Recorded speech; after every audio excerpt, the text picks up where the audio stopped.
How to overdraft Woodforest bank account. Let's get started. First, we will talk what is overdrafting. Well, overdrafting means whenever the balance of your bank account is ended, you can actually get some extra money from your bank account, which makes your balance in negative.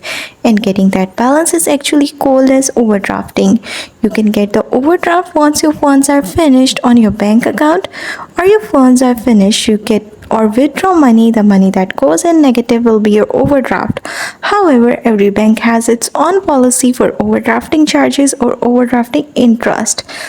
For this purpose, you just have to go to the Google and search for Woodforest Overdraft Policy. Here you can see the policy, which says that you have to pay $32 fee for overdraft item.